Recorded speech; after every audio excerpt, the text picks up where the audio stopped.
All right, before I even get into this, I don't want anybody mailing me any dead rats in the mail or trying to talk about how I'm a leftist or I'm being inappropriate or anything. But this is just something that's sort of stuck in my craw a little bit with the whole Charlie Kirk assassination turning point issue. And that is the way the turning point and even some other right, activist organizations are, I mean, they're just outright capitalizing on, on the assassination. I don't get it. The capitalization, the marketing, and that sort of stuff. First of all, the whole slogan, "We are Charlie Kirk." No, we're not. I don't even know what that means. If they're not claiming that we're actually like somehow or another actually Charlie Kirk, which I assume that's not what they mean, then what do they mean? I mean, what's that even mean? I mean, are we in danger of being assassinated? No, not really. I mean, not a reasonable danger.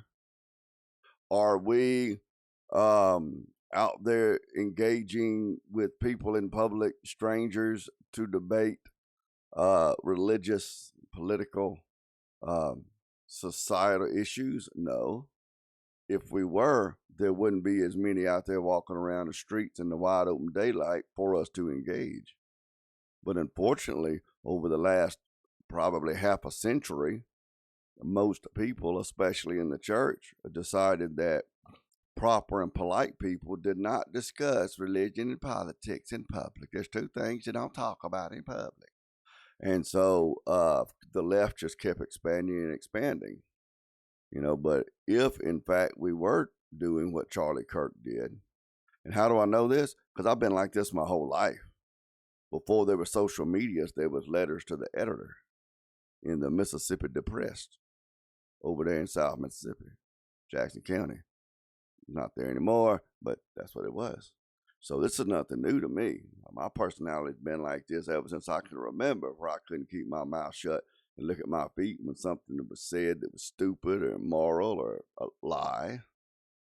You know, uh, the difference in me and Charlie Kirk, other than his money, and he's probably had a much higher IQ than I did, is that people applauded with him. And part of that's because he's much gentler, much gentler.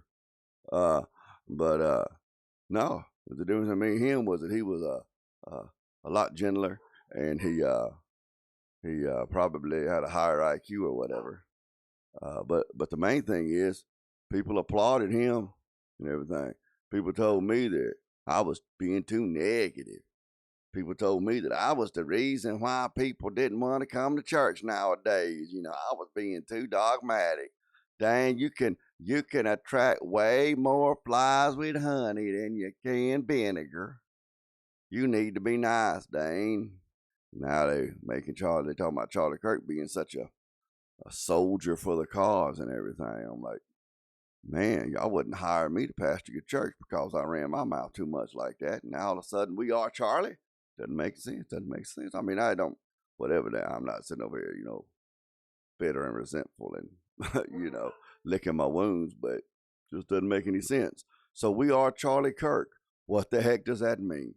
Don't know. Don't have any idea. I'll be happy for someone to come along and explain to me. As far as I know, we are not Charlie Kirk. We're not. We're not ideologically Charlie Kirk. We're not philosophically Charlie Kirk. We don't have the character that Charlie Kirk had. Well, we don't really know what his character was outside of his, personal, persona or whatever. Charlie Kirk stood fearlessly for truth. We don't do that. But, I mean, I do. I mean, I've had several conversations just in the last month or two where people want to threaten my safety. And I say, well, what are you going to do? I mean, you going to beat me up? If you do, when you get finished beating me up, I mean, I'm a 54-year-old man, so what good's that going to do you? But when you get finished whooping me, I'm going to go right back to saying the same thing. It's what I've been doing for over half a century, But most people, they don't fearlessly speak the truth. They do the math and they figure out how speaking the truth is going to affect their business or their social standing or, their safety, that kind of stuff. And usually they're going to look at their feet.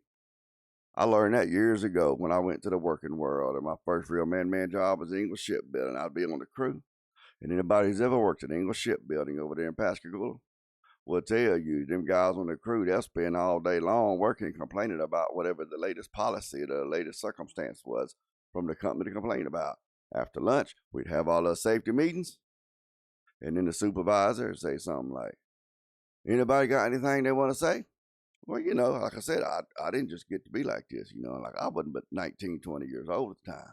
I didn't just get to be like this. I didn't start this last year. I've been like this my whole life. And everything. So yeah, I'd say, yeah. I got something I want to say. Supervisor say, okay. And I say, yeah, it's just, about this new policy, whatever it is, whatever it happened to me. It's just that, and I would express what everybody on the crew, including myself's opinion was. I ain't think nothing about it. Supervisor look around and say, does anybody else, feel like this about it? Be crickets chirping. I look around, everybody else on the crew standing around with the hard hats on, be looking at their feet. Looking like they hunting for loose change on the ground somebody dropped. Man, I don't know why that dude want to cause trouble. Yeah, I'm a hard learner. It took me probably half a dozen times sticking my neck out like that before I just decided, forget this mess. I'm just going to, deal with my own grievances. The heck with just trying to speak up for the group. But that's what it is. Charlie Kirk stood fearlessly for truth. Then we ain't Charlie Kirk. He stood for liberty. Few of us actually understand what liberty consists of. All we know is it's something that the Patriots talked about back in 1776. But we don't really understand what being at liberty is. And the next generation, sadly, most of our culture today is not too concerned with the next generation. If they were, they'd stay married. And they'd wait till they were married to somebody they thought was going to be a good parent for the children before they had the children. And they wouldn't be filling up the abortion clinics. So, and the next generation, not really. Now it's our turn. Don't know who R is. So it's our turn to do what? When you make a gift of any amount, we'll send you a We Are Charlie Kirk wristband, a bold symbol of the movement Charlie started and the mission we carry forward. This isn't just a wristband. Actually, it pretty much is just a wristband. I mean, it's a wristband. It ain't a television set. It ain't a car. It ain't a hat you can wear. This isn't just a wristband. Yeah, I got to let me. Ooh, we're going to play the little thing here. Let me get it. Wrong button, dang. There we go. This isn't just a wristband. It's a symbol of bold conviction. A tribute to Charlie's legacy. You notice how they never really fully explain what Charlie's legacy is. Now, that is a propaganda technique to where they can use that phrase. This is part of what got Trump elected, especially the first time, is these vague terms, a tribute to Charlie's legacy. What actually are the parts and pieces of Charlie's legacy? Like, what all does that include? What all does that include? Well, each individual person has their idea of what Charlie's legacy was. I'm convinced most of which did not hardly or at all know who Charlie Kirk was before he was assassinated. But they have their own idea of what Charlie Kirk's legacy was, so they fill in that blank. But their ideas of what comprised his legacy may or may not have actually been anything associated with Charlie Kirk. So, but you see how that marketing works. This wristband, is a tribute to Charlie's legacy. Well, what is it? What is that? I mean, what is his legacy made up with? I don't know. He was a nice guy. It's a rallying cry for those who refuse to back down.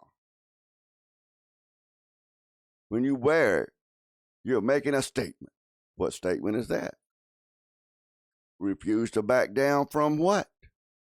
You see how those are those vague, ambiguous terms that allows the reader, hopefully for them, the buyer, to just fill in all of those questions, you know. Your donation helps to fuel the next generation of leaders who will defend faith, family, and freedom and never surrender.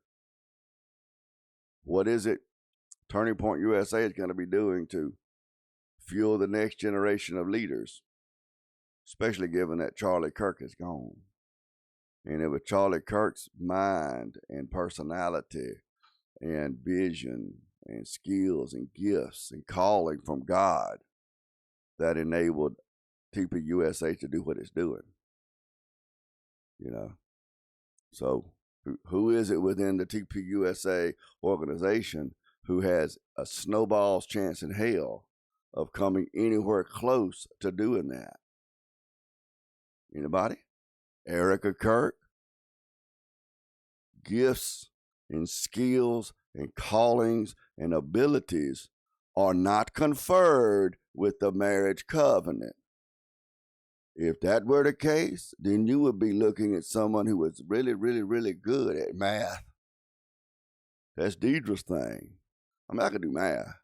You know, I went up through like college trig, but, you know, if I never do higher math, another day in my life, I'm perfectly happy. You know, so, I mean, just because she was Charlie Kirk's wife doesn't mean she's qualified or fit to do anything as far as being the CEO or the leader or visionary of Turning Point USA. I mean, but so they're not really giving any details here. It's just a whole bunch of pep talk, cheering, get the crowd, hype, the hype man thing, It's just standing for the future. What kind of future? I mean, the future's going to come with or without Turning Point. Now, Turning Point might be able to have an influence on the future in a sort of a microcosm kind of way, but standing for the future, I mean, what's that actually going to do, though? I mean, the Germans over there in the 30s were standing for the future. It was just a future that cost millions of lives. And I mean, I'm not, correlating TPUSA to, the, German National Socialist Party or whatever. But I'm just saying, to say that they're standing for the future, that there's no actual details there. There's no commitment. It's just whatever the reader thinks that means, that's what it means in the case of this right here. Your donation helps fuel the next generation. And when you give any amount, we'll put the powerful symbol. Is this some kind of hex they put on it? It's like the powerful symbol, like the cross is with Dracula or something, that we'll put this powerful symbol in your hands as our thank you. Together, we are Charlie Kirk. Again, I don't even know what that means. We are Charlie Kirk. I mean, I wish somebody could explain to me exactly, like, in objective terms, what it means. We are Charlie Kirk. We're not Charlie Kirk. I mean, it's just not true. And we will not stop until freedom prevails. And then they give you a place here to choose your amount. Man, look, they said any amount, but could you imagine $100, $1,000, $2,500 in a donation for a little neoprene, plastic, latex, whatever it's made out of, little bracelet got Charlie Kirk's name on it? I mean, like I said, I like Charlie Kirk. I followed his content, especially for the first few years of his, organization back, 2013, 14, 15, kind of that era, when I still had, relatively young boys at home. I thought he was a decent role model.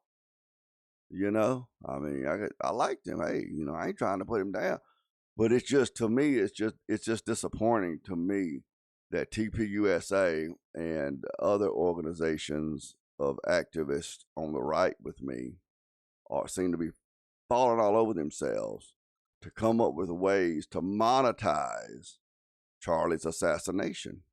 I mean, it just sounds profane and vulgar to me that you would take something that tragic and try to find some way to cash in on it. Hey, let's sell these little bracelets that say we are Charlie Kirk, because we know that people out there are emotional and they're kind of worked up, and they're, you know, even if they didn't even know the guy, they're just shocked and they're mourning and they're like that. And there's no better time than that to sell them a no, rather to ask for donations and then send them this little bracelet as our appreciation gift. I just don't. Maybe someone can explain that to me. I just think it's sad to see, and I think that when it comes to the lost and dying world, and when it comes to your higher Protestant churches and your Catholic churches, it really, well, it's just this sort of thing. Like, I don't really consider myself an evangelical, but it's just one of those sorts of things that is what higher Protestants and the Catholics and such, they just really ridicule and caricature evangelicals for doing. You know, it's a very Walmart, Target, you know, sort of a way of going about running the ministry. You know, it's just, I don't know.